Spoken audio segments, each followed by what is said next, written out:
అందరికీ నమస్కారం. సర్కారు వారి మీడియా యూట్యూబ్ ఛానల్కు స్వాగతం. దేశంపై ఎటువంటి ఆపద వచ్చినా భరించాల్సింది మధ్యతరగతి ప్రజలేనా? మధ్యతరగతి కుటుంబాల త్యాగాల పునాదుల మీదే ఈ దేశం మనుగడ ఆధారపడి ఉందా? రానున్న రోజుల్లో మధ్యతరగతి ప్రజలు పెట్రోల్, డీజిల్, వంట గ్యాస్ ధరల భారం మోయక తప్పదా? వచ్చే రోజుల్లో కేంద్రం సామాన్యుడిపై ఎటువంటి భారం వేయబోతోంది? దేశంలోని సగటు జీవి ఇంకా ఎన్ని కష్టాలు భరించాల్సి ఉంటుంది? ఇలాంటి ఎన్నో విషయాలను ఈ వీడియోలో చర్చిద్దాం రండి. ఈ ఏడాది చివరిలో ఇరాన్ యుద్ధం మొదలైనప్పుడే దేశ ఆర్థిక పరిస్థితి దిగజారుతుందని తెలిసిన బెంగాల్ ఎన్నికల ప్రయోజనాల కోసం పాలకులు వాస్తవాలను దాచిపెట్టారు. ఎన్నికల వరకు అంతా బాగుంది అని నమ్మించి ఓట్లు పడగానే ఆర్థిక అత్యవసర స్థితి అంటూ ఇప్పుడు జనం నెత్తిన పిడుగులు కురిపిస్తున్నారు. నిన్నటి వరకు అంతా బాగుంది అని నమ్మబలిగిన పాలకులు ఇప్పుడు అకస్మాత్తుగా ప్రజలను పొదుపు చర్యలు పాటించమని ఎందుకు కోరుతున్నారు? ఆంక్షల భారాలు ఎందుకు మోపుతున్నారు? ఎన్నికల కోసం దేశ ఆర్థిక వ్యవస్థను తాకట్టు పెట్టిన పాలకులు ఇప్పుడు మధ్యతరగతి ప్రజలను ఆ భారం మోయమంటున్నారు. ఇరాన్, అమెరికా, ఇజ్రాయెల్ యుద్ధ కారణంగా తలెత్తిన ఆర్థిక భారాన్ని చక్కదిద్దే చర్యలు చేపట్టకుండా సామాన్యుడిని కడుపు కట్టుకోమంటున్న పాలకుల తీరును ఏ విధంగా అర్థం చేసుకోవాలి? ఈ ఏడాది ఫిబ్రవరిలో మధ్యప్రాచ్యంలో యుద్ధం మొదలైనప్పుడు ప్రపంచంలో ఎదురయ్యే ఆర్థిక సవాళ్లను గురించి అటు అంతర్జాతీయంగా ఇటు దేశీయంగా ఉన్న ఆర్థికవేత్తలు హెచ్చరించినప్పుడు అబ్బే అంత సీన్ లేదు, ఎటువంటి సవాలైనా మేము ఎదుర్కొని నిలబడతాం అంటూ బీరాలు పలిగిన పాలకులు ఇప్పుడు భేద అరుపులు ఎందుకు మొదలుపెట్టారు? ఆర్థిక పరిస్థితులపై ఆందోళన వ్యక్తం చేసిన ఆర్థికవేత్తలను, మేధావులను అవహేళన ఎందుకు చేశారు? ఇప్పుడు కమర్షియల్ గ్యాస్ సిలిండర్ ధర 3,200 రూపాయల పైచిలుకుకు చేరిపోయింది.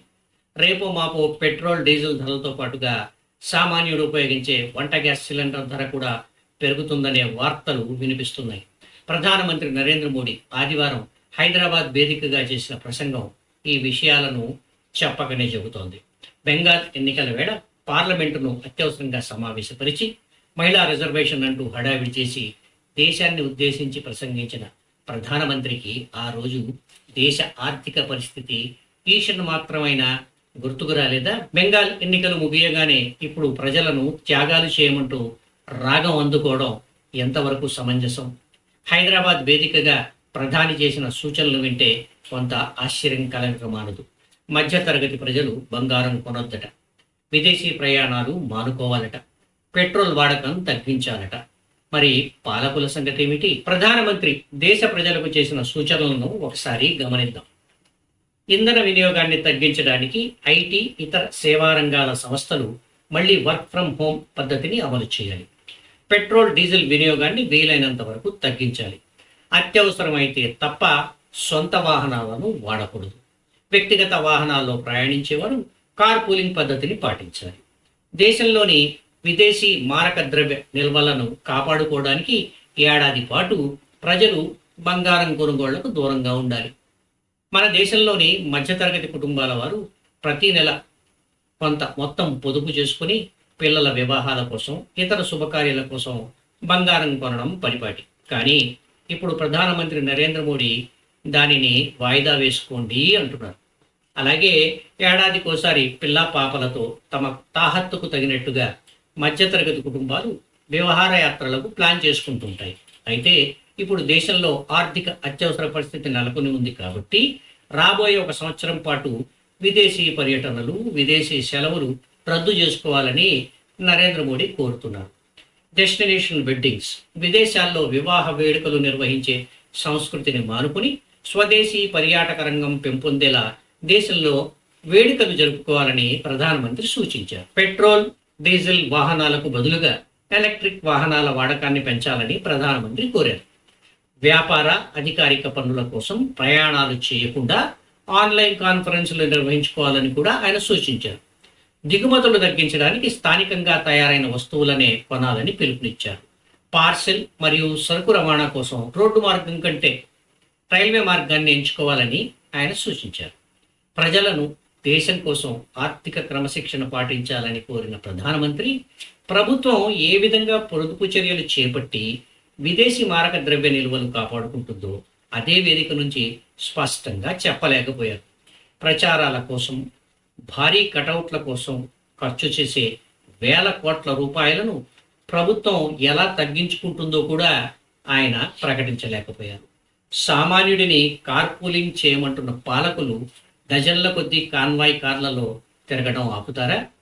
చిన్న నాయకుడు వెళ్తున్న గంటల తరబడి ట్రాఫిక్ ఆపేసి వందలాది కార్ల ఇంధనాన్ని వృధా చేసే సంస్కృతికి పాలకులు చరమగీతం పాడతారా?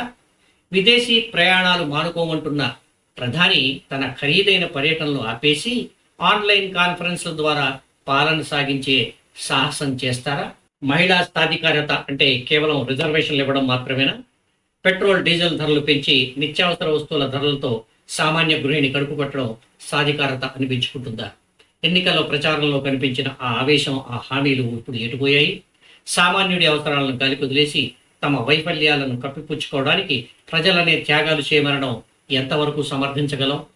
యుద్ధ మేఘాలు కమ్ముకున్నప్పుడే దేశాన్ని అప్రమత్తం చేయకుండా ఎన్నికలు ముగిసే వరకు మౌనంగా ఉండి దేశాన్ని అప్పుల ఊబిలోకి నెట్టడం నమ్మక ద్రోహం కాదా? ఎన్నికలు అయిపోగానే ప్రజలను విస్మరించడం ఈ ప్రభుత్వాలకు అలవాటుగా మారింది.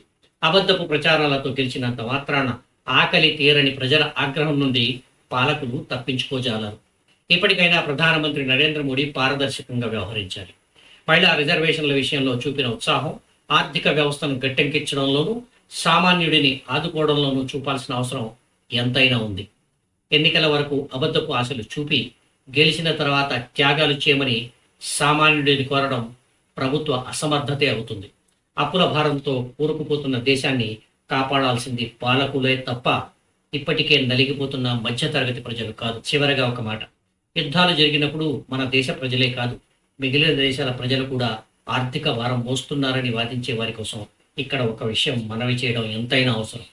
ఉక్రెయిన్ యుద్ధం ప్రారంభమైన తర్వాత అంతర్జాతీయంగా ఆంక్షలు ఎదుర్కొంటున్న రష్యా నుండి భారత్ భారీ రాయితీతో ముడి చమురును కొనుగోలు చేసింది. రష్యా నుంచి అతి తక్కువ ధరకే చమురు లభించడం వల్ల భారత్కు భారీగా విదేశీ ద్రవ్యం ఆదా అయ్యింది. వివిధ ఆర్థిక నివేదికల ప్రకారం రష్యా నుంచి కొనుగోలు చేసిన ప్రతి బ్యారెల్ ముడి చమురుపై భారత్కు సుమారు 10 నుండి $15 వరకు ఆదా అయ్యింది. గడిచిన 2 ఏళ్లలో ఈ రాయితీ కొనుగోళ్ల వల్ల భారత్ దాదాపు 5 నుంచి $7 బిలియన్ అంటే మన భారతీయ కరెన్సీలో సుమారు 40 నుంచి 60 వేల కోట్ల రూపాయల వరకు లాభపడిందని పరిశ్రమ వర్గాల విశ్లేషణ. తక్కువ ధరకు చమురు దొరికినప్పటికీ ఆ లబ్ధి ఎవరికి చేరిందనే అంశంపై భిన్నవాదనలు ఉన్నాయి. రష్యా నుంచి ప్రభుత్వం తక్కువ ధరకు చమురు సేకరించినప్పటికీ ఆ ప్రయోజనాన్ని సామాన్య ప్రజలకు బదిలీ చేయలేదు. అంతర్జాతీయ మార్కెట్లో ధరలు తగ్గుతున్నప్పుడు కూడా దేశంలో పెట్రోల్ డీజిల్ ధరలను ప్రభుత్వం తగ్గించలేదు. చమురుపై ఎక్సైజ్ డ్యూటీని కూడా భారీగానే వసూలు చేస్తూనే ఉంది. చమురు చౌకగా దొరికినప్పుడు ఆ లాభం కంపెనీలకో లేదా ప్రభుత్వం తన లోటును పూడ్చుకోవడానికో వాడుకుంది తప్ప వంటగదిలో మండుతున్న ధరలను తగ్గించడానికి వాడలేదు అనేదే ప్రధానమైన విమర్శ. రిలయన్స్ వంటి ప్రైవేట్ సంస్థలు రష్యా నుంచి తక్కువ ధరకు కొన్న ముడి చమురును శుద్ధి చేసి మళ్ళీ ఐరోపా దేశాలకు పెట్రోల్ డీజిల్ రూపంలో విక్రయించి భారీగా విండ్ ఫాల్ ప్రాఫిట్స్ అంటే అనూహ్య లాభాలు గడించాయి. ఆఖరిగా ఒక్క విషయం, నరేంద్ర మోడీ ప్రభుత్వం పెట్రోల్ డీజిల్ ధర లీటర్కు $500 చేసినా మేము కొంటాం, గ్యాస్ సిలిండర్ ధర 5,000 రూపాయలైనా మాకు బాధ లేదు అని చెప్పే జనం ఉన్నంత కాలం ఈ దేశంలోని మధ్యతరగతి జీవి త్యాగాల భారంతో నడ్డి విరుక్కొట్టుకోవాల్సిందే. తప్పదు, మరి భరించాలి. వీడియో నచ్చితే లైక్ చేయండి, మీ మిత్రులకు షేర్ చేయండి, ఛానల్ను సబ్స్క్రైబ్ చేయడం మర్చిపోకండి. నో నాయిస్, ఓన్లీ వాయిస్ కోసం చూస్తూనే ఉండండి మీ సర్కారు వారి మీడియా. త్వరలోనే మరో టాపిక్తో కలుద్దాం. అంతవరకు అందరికీ ధన్యవాదాలు. జై హింద్.